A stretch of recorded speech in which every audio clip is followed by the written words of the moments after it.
Assalamualaikum warahmatullahi wabarakatuh. Kembali lagi bersama saya Dodi Danajaya, peserta pelatihan dasar CPNS tahun 2022, angkatan 29 kelompok 4. Pada video kali ini, saya bermaksud untuk menyelesaikan tugas yang telah diberikan kepada saya secara individual, yang dimana tugas itu adalah membuat analisis isu efektivitas kinerja individu berdasarkan tupoksi. Dalam membuat analisis isu tersebut, saya membagi menjadi 2 tahapan. Yang pertama adalah pra-analisis, yang kedua menapis, menganalisis, dan menyusun alternatif pemecahan isu. Dalam pra-analisis, di sini ada 3 masalah yang akan coba saya kemukakan. Yang pertama adalah lulusan peserta pelatihan non-institusional tidak sesuai dengan yang diharapkan. Yang kedua, jumlah sebaran pencari kerja yang terbatas untuk pelaksanaan pelatihan. Yang ketiga, informasi pelatihan kerja tidak tersampaikan ke beberapa kecamatan. Setelah mendapati masalahnya, kemudian kita identifikasi masalah tersebut. Di sini saya menggunakan metode USG, yaitu Urgency, Seriousness, dan Growth, yang dimana kategori penilaian masalah itu dimulai dari sangat penting, yaitu berpoin 5, penting 4, normal 3, 2 kurang penting, dan 1 tidak penting. Di sini bisa dilihat pada tabel identifikasi masalah. Untuk hasil akhirnya, isu lulusan peserta pelatihan non-institusional yang tidak sesuai dengan yang diharapkan memiliki poin paling tinggi. Jadi di sini kita akan mengangkat isu lulusan peserta pelatihan non-institusional. Setelah mendapatkan isu masalah yang akan diangkat, selanjutnya kita akan coba menganalisis. Pada tahapan ini saya akan menggunakan metode Fishbone Diagram. Metode Fishbone Diagram bertujuan untuk mencari detail-detail dari penyebab terjadinya masalah. Di sini kita akan coba lihat dari 4 sudut pandang, yaitu dari manusia, dari lingkungan, materi, dan manajemen. Kenapa masalah ini terjadi? Apabila dilihat dari sudut pandang manusia, masalah ini terjadi karena motivasi mengikuti pelatihan itu beraneka ragam. Kemudian pada lingkungan, pada sudut pandang lingkungan, ada pendapat bahwa lulusan pelatihan akan lebih mudah untuk mencari kerja karena memiliki sertifikat. Yang ketiga, belum tersedianya fasilitas monitoring ke para lulusan pelatihan.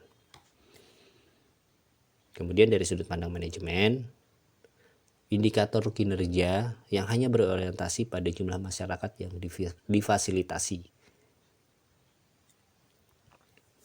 Dari keempat sudut pandang tersebut, saya mencoba menyimpulkan bahwa isu masalah lulusan peserta pelatihan tidak sesuai dengan yang diharapkan disebabkan oleh tujuan awal masyarakat dalam mengikuti pelatihan tidak sesuai dengan tujuan dilaksanakan pelatihan itu sendiri.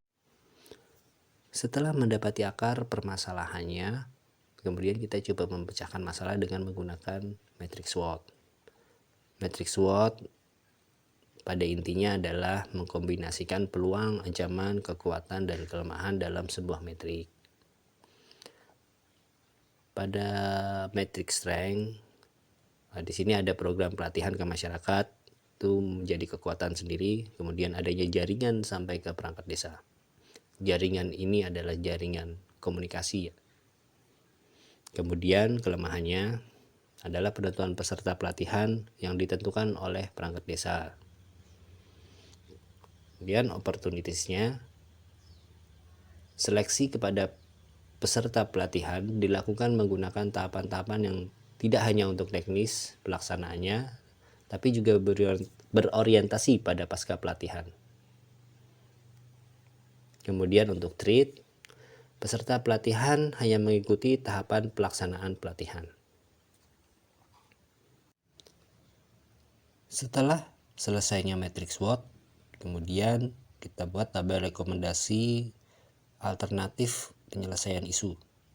dari isu lulusan peserta pelatihan non-institusional yang tidak sesuai dengan yang diharapkan, kita dapatkan sudah penyebabnya adalah motivasi dan tujuan awal peserta yang tidak sejalan dengan tujuan dilaksanakan pelatihan itu. Alternatif penyelesaiannya adalah melakukan seleksi peserta, terutama seleksi tentang apa saja yang menjadi motivasi dalam mengikuti pelatihan kerja. Tahapan penyelesaiannya adalah membuat SOP seleksi pelatihan kerja yang mengedepankan motivasi dalam keikutsertaan pelatihan kerja.